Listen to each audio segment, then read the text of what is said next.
All right, welcome back, everyone. Lovely to see you as always. And let's start by going straight into the superpower state. So take a deep breath and either close your eyes or leave them open, whichever you prefer. And go into your superpower state, however you normally do that. So by using a word or phrase, or your anchor, or by focusing on everything you love and appreciate about your subject. Very good.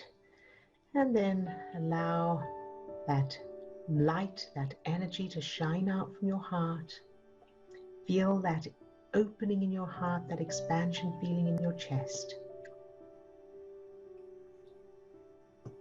And then allow it to fill, to spread down to your toes, up to the top of your head, and out to your fingertips. So you're now full of that light, that energy, that love.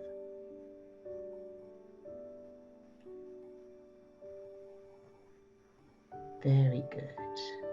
And allow that light or energy to fill each of the 50 trillion cells that make up your body. Love each little cell just for existing, no matter what. Filling each one with that light, that energy. Very, very good. And now allow that light, that energy to overflow from you and fill the little you, yourself as a child, any age. Love that little you just for existing and no matter what. Exactly as they are. Very good. Now allow that light or energy to overflow from that little you and fill your whole childhood, shining that light into any darkness, filling everyone, everything, every circumstance, every event, every experience. Feeling that power as you shine your light into all of the darkness and everything that's there.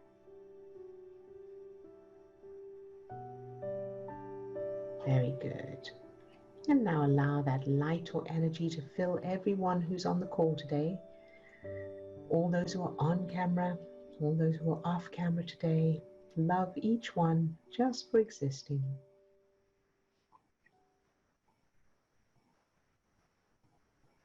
Very good job. And you can open your eyes. All right, so we'll check in with each person. And before we do, I just want to let you know that I need to end the call at 11:45 today because I had an 11 o'clock appointment. So I'm just going to be aware of the time and start sort of winding up before that. All right, so Lisa, you're first up on my screen. Hi. Hi there. So I'm going to read out of the book today. Okay, so as this is page 39. So as long as you are tuned into your power, have filled yourself with it first, and then aimed it at that person, your experience of that person will change in one way or another. It is important to remember that in order for this to work, you need to be fully tuned into your power. And in order to remain fully tuned in, you need to be feeling unconditional love. So. Perfect. Yes, a good one. Thank you very much, Lisa. That's an excellent one. Thank you for sharing that. Sure. Good job. And did you have any questions for today? So to change a flip a member, because I've done this before. So would it, if you're working on something, multiple things at once that are all tied in, how long should it take, do you think? Like, I know it's up to the individual, like when you're first starting it. So should you think about it like throughout the day, whenever you think about it, or like 6 times a day or 10 times a day? Because I was reading that like 12 times a day in the little book. Yeah. Good question. And so we used to say 12 times a day as a guide. And then, as we continue to work with people and experience it ourselves, we realized that it's the same as learning a phone number.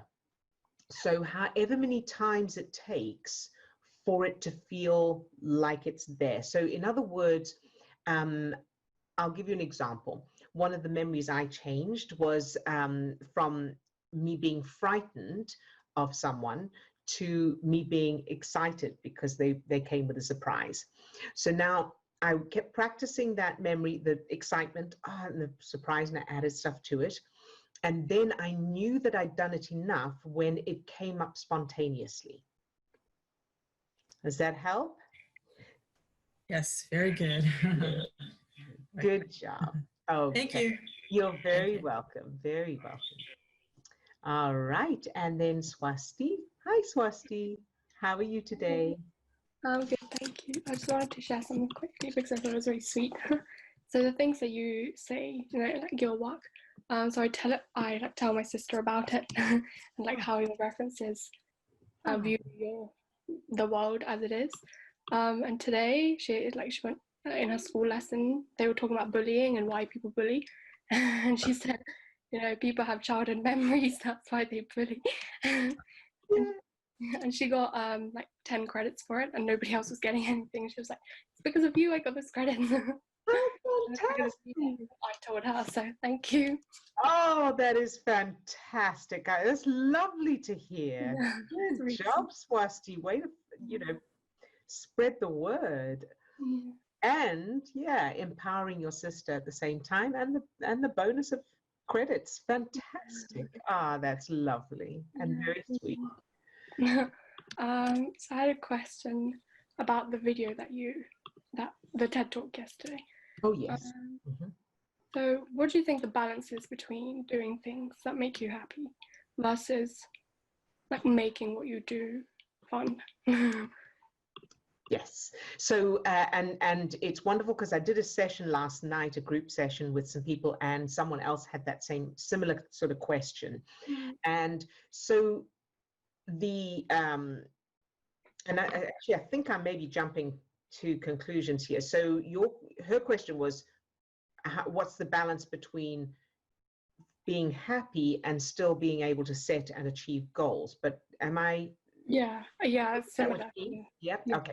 So being happy is the absolute top priority. And so doing whatever it takes to achieve that. Now, once you've achieved happiness, the goal setting, the achieving goals, all of that is bonus and strategic. And because you've got your prefrontal cortex online, you're able to, you've got the new references, so you're able to choose goals and achieve them that are in alignment with what you really want. And in addition to that, you've got your prefrontal cortex online, so your judgment, the decisions you make, the actions you take, all of that will be in alignment and automatic rather than trying to force something. And so what I was explaining to her is that you could actually, and I'm going to write an article on this, I think, because I think it's a great topic. You could actually sit and watch. So you know how there's massive action. So Tony Robbins, massive action, hustling, all of that kind of thing, working really hard, and you can sleep when you're dead, and all of that kind of attitude, which is fine. There's nothing wrong with it, but as long as you're enjoying it, as long as that's fun. Now, I used to do all of that, followed Tony Robbins, I did the massive action, all of that, but it was struggle. It was hard work. I was tough, pushing myself through, and I didn't get the results. I've never done so little work. Never worked so, I work a lot less now, spend a lot less time, and I make more money now than I've ever done before when I was working 14 hours a day. So it's not about the action or that kind of pushing. It's about how you're feeling. So those who enjoy that and are feeling inspired and it's fun and they can't wait to get up in the morning to do some more massive action, they get the results because they're enjoying it, not because of the action. So, but someone who is not enjoying it and is forcing themselves, they won't get the results because they're not feeling inspired. They're not feeling excited. Their prefrontal cortex is not online. So, for example, I was, so I was working really hard, but my judgment was off. So the things I was choosing to do, like the opportunities I chose, were in alignment with struggle rather than success. And the action I was taking was being affected by the way I was feeling. So the words I was using, my tone of voice, my micro expressions, so communication. So when there are other people involved, for example, they're picking up on that unconsciously, and then they're kind of going, I don't know, it just doesn't feel right to me, and they don't know why, but it's coming from the feelings are affecting the way one is speaking that. And so with education especially, then you set a goal and you want to reach that, but if you don't have your cognitive thinking online, then you're not going to achieve it. So the point I made that I'm thinking of writing an article on is you could literally sit and watch TV all day, or play a game, or read, or watch the flowers grow, or whatever, as long as you were feeling good, and you would still achieve your goals. And the reason for that is because while you're doing something that feels good, whether that's watching comedy, listening to music, dancing, doing whatever, while you're doing what feels good, your brain is working, the cognitive thinking part of your brain is working online. You could sit there for, however long, and suddenly you will have an idea, you'll have energy, you'll have an inspiration, motivation. You'll go, oh, I want to do that. I can't wait to do this. I want to clean the house or whatever, because you're feeling good. Now, if you're watching TV all day feeling bad, then of course that has the opposite effect. But it's about how you're feeling and not what you're doing. So the answer is feeling good will help you to make and achieve the goals that are really going to get you to where you really want to be. Okay. Does that make sense? Yeah, but I think there are references of guilt. Yes. Of watching TV. Join the club. Yeah, I think so many of us have that. And so what I was saying to this person as well is it's about reminding yourself that when you're doing what you love. So she was saying what she really loves is spending time with her horse, but she puts it off because she has to get other things done. But if you take time out to do what you really feel like doing, that feels good, that's like I've mentioned before, that's like sharpening the saw.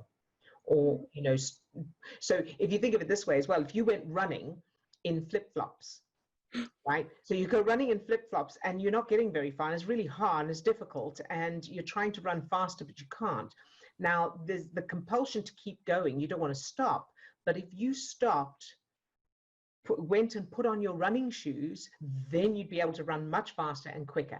And stopping to feel good, to do whatever it takes to feel good, is like doing that. It's like putting on my running shoes. So you can remind yourself of that. When you feel like that compulsion, like, oh, I should be doing something, I should be working. No, I'm sharpening the saw, or I'm putting on my running shoes. Okay. How does that sound? That's really good.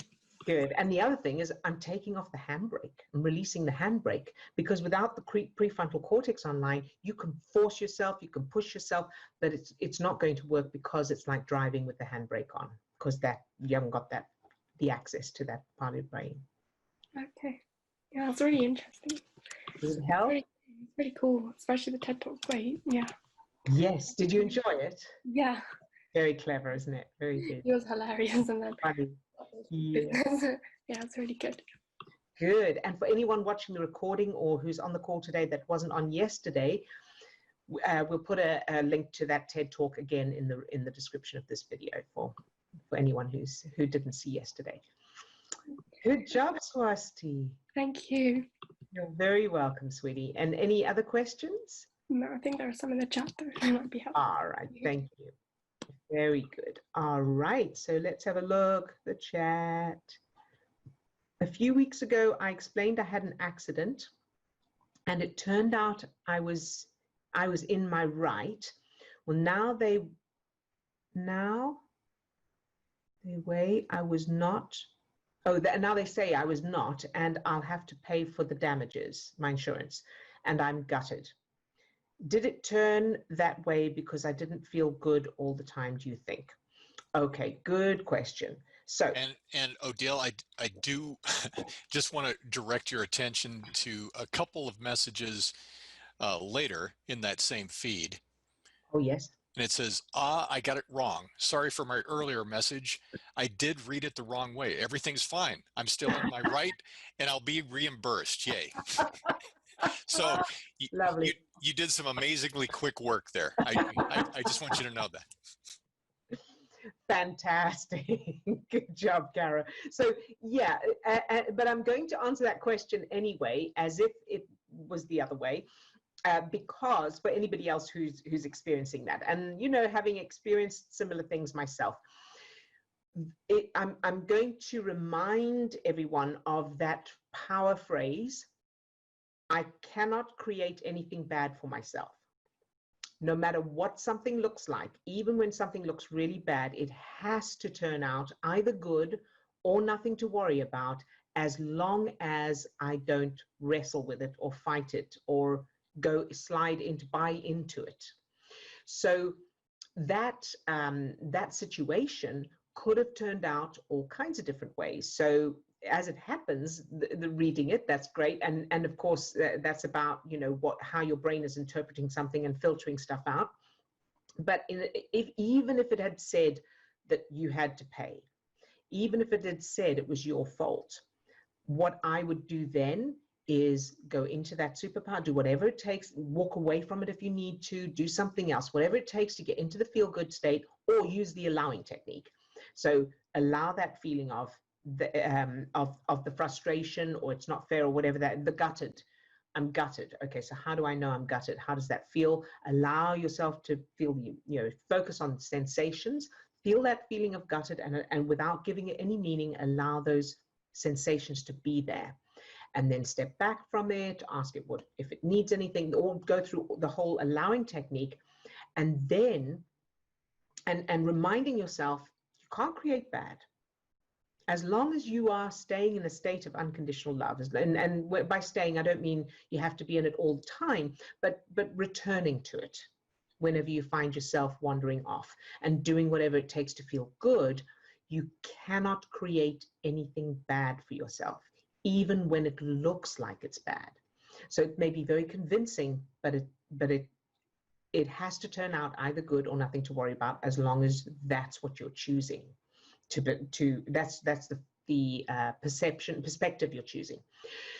So yes, and then of course any childhood memories and all of that, and doing whatever it takes to stay in that state of feeling good. But I'm so glad that as it happens, it turned out it was just the way you read it. So good job, well done.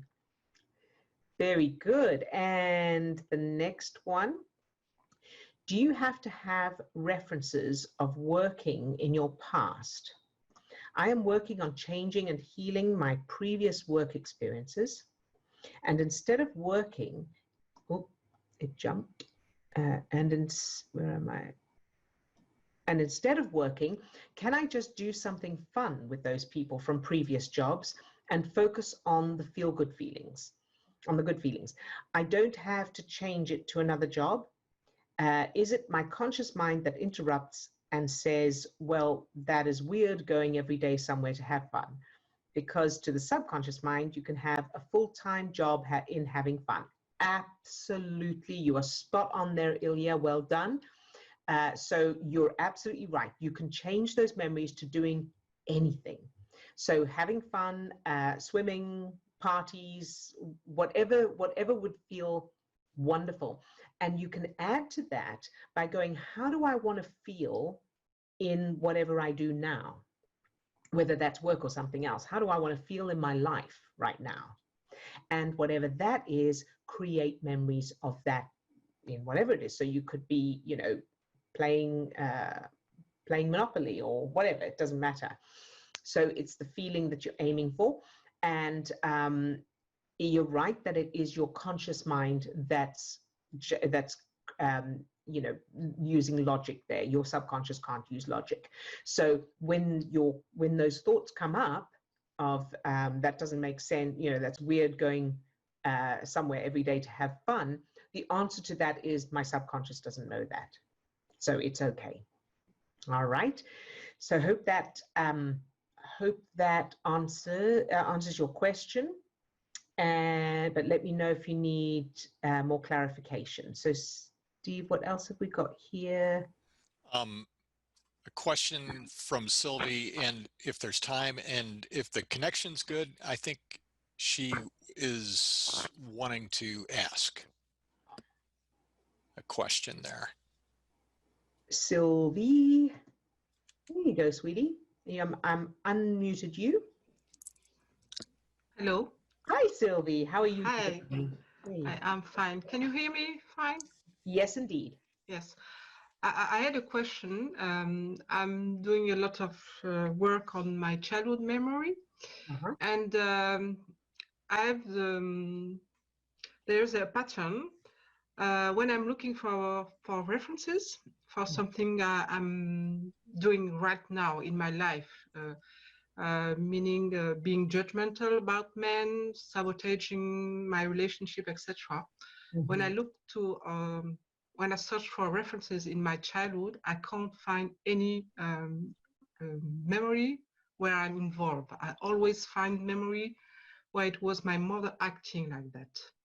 Oh, okay. And I want to, I have the feeling, well, I'm not a teenager now. There's certainly things that I'm doing right now. I don't want to put the blame every time on my mother. I want to own my things and say, well, maybe I was also disdaining. Maybe I was also acting badly. It's not always my mother. Okay.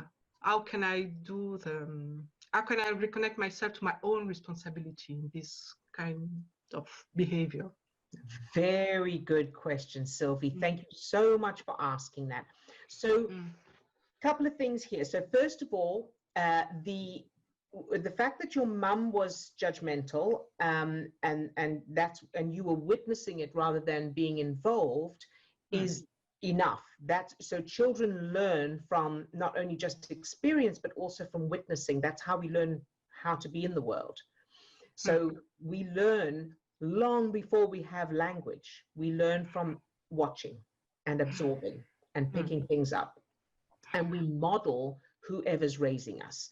And again, the instinct behind that is to stay in alignment with those who would protect us and nurture us and everything, and so that we survive.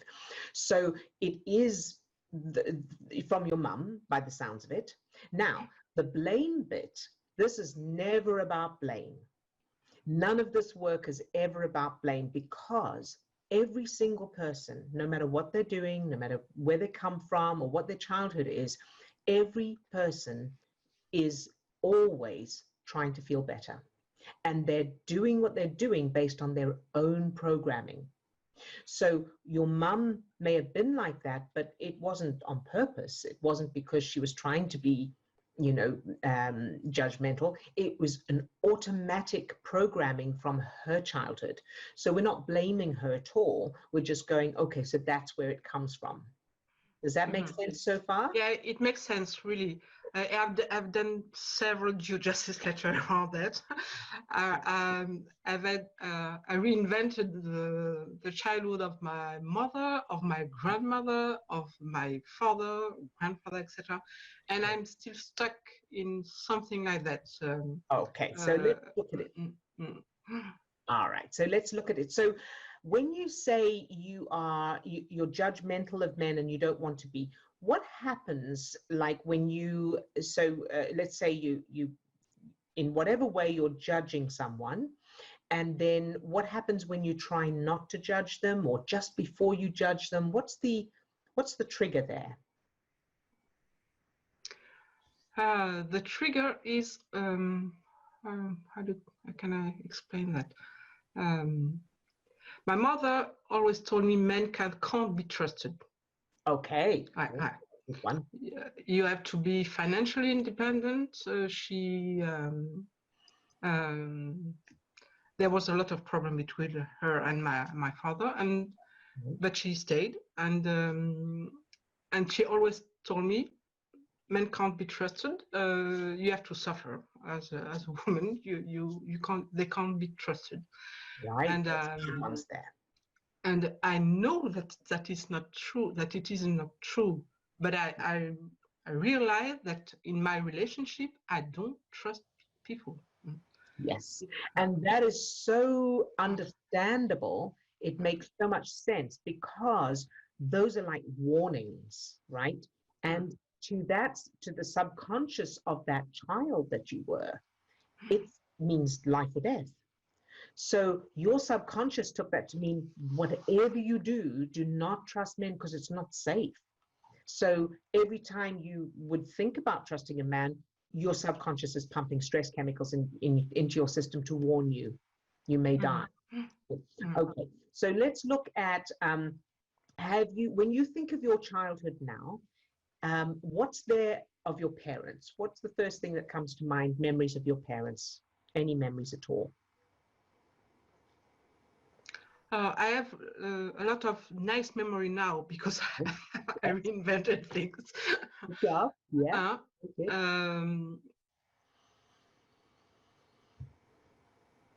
Any negative ones left?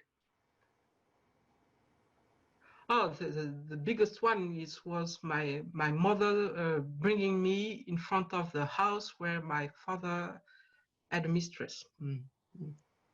Okay, that'll do it. That'll do it. All right, very good. So that needs changing. So you want to end up with your mum's bringing you in front of the house because your dad has a pony for you or some other kind of surprise, whatever would be fun. You're going to Disney World, it's a party, it's a trampoline, it's a swimming pool, whatever that little Sylvie would love. All right, that's what you're aiming for. Does that make sense? Yeah. It could also be a celebrity. So instead of the mistress, he's gone and got your favorite celebrity to come to your birthday party or something. How does that sound? Yes, it's a big jump. Yes. And so that's where you'll do the work then. So the bring down any emotion. So when you think of that memory of your mum bringing you to the front of the house because your dad had a mistress, any emotions there, any negative emotions in that memory? Oh, I was desperate. It was so difficult to see her. Yeah. So you bring down those emotions first, right? So let's do that now. So have you got a subject for using the superpower? It's me. Little me. Yeah. Very good. All right. So take a deep breath and close your eyes and imagine hugging that little you right now. Can you do that? Yes. Very good. And can you feel that love and appreciation very strongly? Yes. Good, very good, Sylvie. Good job, sweetheart. So now I want you to press pause on that and let's go to the memory where your mum brought you to the front of the house because your dad had a mistress. And 0 to 10, how strong are the negative emotions in that memory now? Still very high. I would say 8. 8. Good job. So press pause on that now. And let's go back to hugging the little you. And about how old are you when this little you that you're hugging? 2. 2. 2 years. Yes. Okay. Very, very good. And what's your favorite color, Sylvie? It's pink. Very pink. Good. I want you to imagine so you're hugging that little 2-year-old Sylvie, and the two of you are surrounded by the most beautiful pink you've ever seen, the most beautiful shade of pink. And feel the feeling of being surrounded by that beautiful pink. Can you do that? Yes. Very good. Good job. Now let's press pause on that. Let's go back to that memory and the negative emotions were an 8. Where are they now? Are they still the same or are they different? It dropped really. It must be a 2, or I have the impulse of just holding my mother and saying it will be all right. Perfect. Very, very good. Good job. And what is your mum doing as you hold her and tell her it's going to be okay? She doesn't understand. She's very, very cold. My mother is really She's very what, right? very cold. She has no. She's not the kind of woman who hug you, etc. Okay, and presumably that's the way she was raised. So I want you to now bring in the little mum. So your mum as a child. Can you do that? Yes. Very good. And invite her over so that right now you've got you as a child, your mum as a child, and you and your mum as adults. You got that? Yes. Good. And what can the 4 of you do that's fun, that you'll all love doing? It can be anything at all. No restrictions. Baking. Baking. Very nice. Good. Good one. So the 4 of you are baking now. And how does that feel as you're baking together? There is a lot of joy. We can be really happy doing that. Very good, Sylvie. Good job. And I want you to put some music on in the background, some fun music that you all love. Can you do that? Very good. Good job. So now let's go back to that memory of your mum taking you to the front of the house and your dad, and any negative emotions left in that memory now.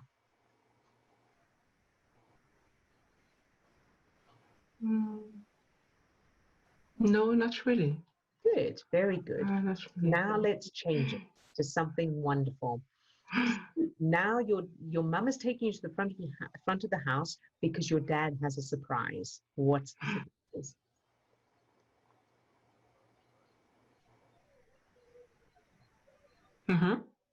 You got it? Yes. Is it a good one? Yes, it's a good one. Good. Very, very good. So now play that new memory through and let me know when you're done.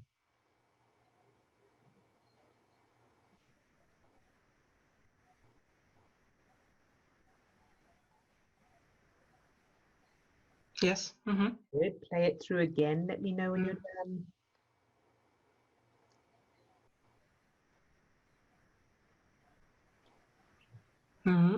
Good. And one more time. Let me know when you're done. Yes. Good job, Sylvie. Very good. And now I want you to hear your mum telling you that you don't have to worry about trusting anyone. The only person you need to trust is yourself. So as long as you trust yourself, then nothing else matters because you will never allow anything bad to happen to you.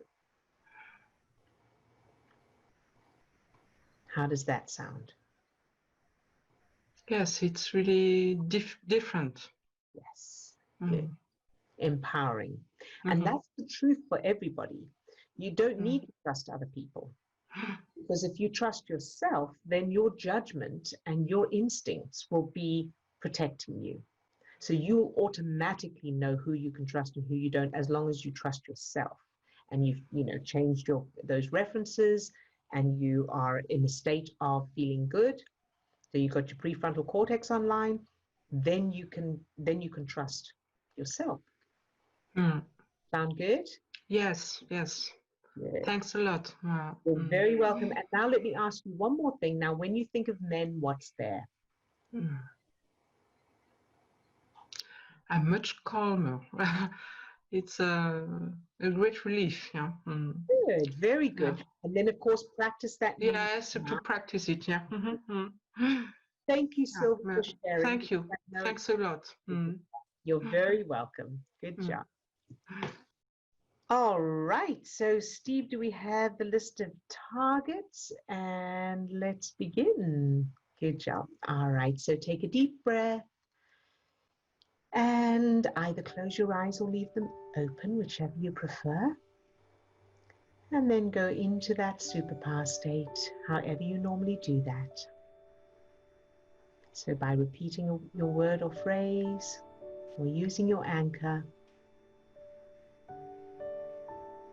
or by focusing in on everything you love about your subject.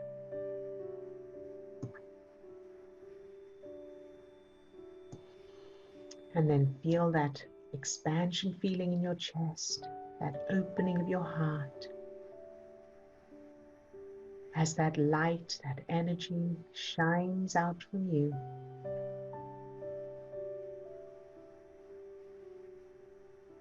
And allow that light or energy to spread down to your toes, up to the top of your head, and out to your fingertips.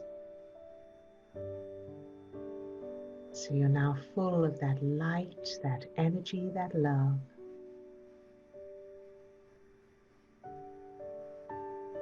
Very, very good. And allow that light or energy to fill each of the 50 trillion cells that make up your body, loving each cell just for existing. Good job. And now allow that light or energy to fill your subject. And then imagine your subject doesn't want to be with you or doesn't have the qualities that you love and admire about them. And keep them filled with that light, that energy anyway. Keep that light shining, loving them just for existing, no matter what. Very good. Now allow that light or energy to fill Lisa from the tips of her toes to the top of her head and out to her fingertips. Love Lisa just for existing.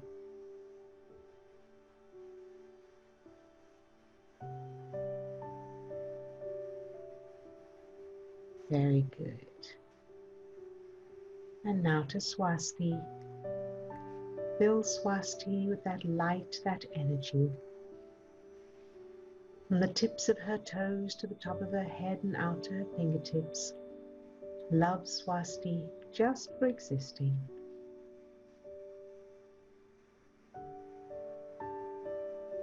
And allow that light, that energy to overflow from Swasti and fill her uncle who has COVID-19.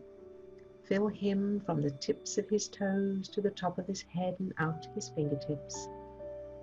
Love Swasti's uncle just for existing, exactly as he is, no matter what.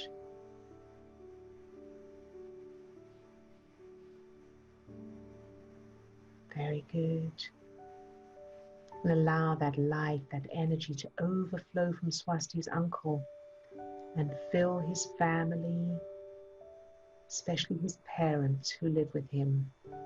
Allow that light, that energy to fill the whole home or wherever he is and everyone in it, exactly as they are, and no matter what happens, shining this light into any darkness, loving it all exactly as it is, loving it all anyway. Good job. And now to Sylvie. Fill Sylvie with that same light, that energy. From the tips of her toes to the top of her head and out to her fingertips. Love Sylvie just for existing.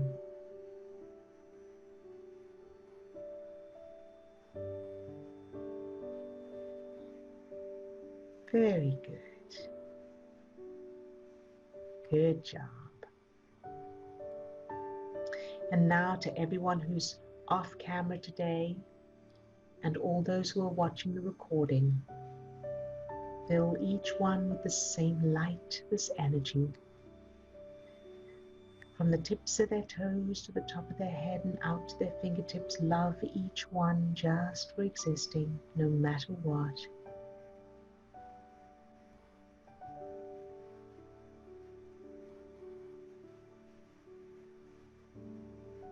Very, very good. And then allow that light, that energy to fill the future you, yourself later today, no matter what you'll be doing, what you'll be feeling or experiencing. Love that version of you, no matter what, exactly as you are. So imagine that version of you being filled with this beautiful light, this energy, this love, this power, no matter what. Very good. And then allow that light, that energy to fill a target. So pick a target, something that triggers you, something or someone that triggers you, either in your life or in the world. And allow this light, this energy to fill that target, regardless of whether it changes or it stays the same, no matter what happens, shining this light into the darkness, loving it exactly as it is. That's the power. And surge. Very good. And surge again. Good job. Very good. And you can open your eyes. Good job. And let's see if there's any. Thank you for sharing, Odile, that you practice new memories until they automatically show up. Then you can assume it is established. It gives somewhat of a guideline of how long to practice it. Thank you. You're very welcome. Good job. And you're very welcome, everyone. Yay. And have a wonderful weekend.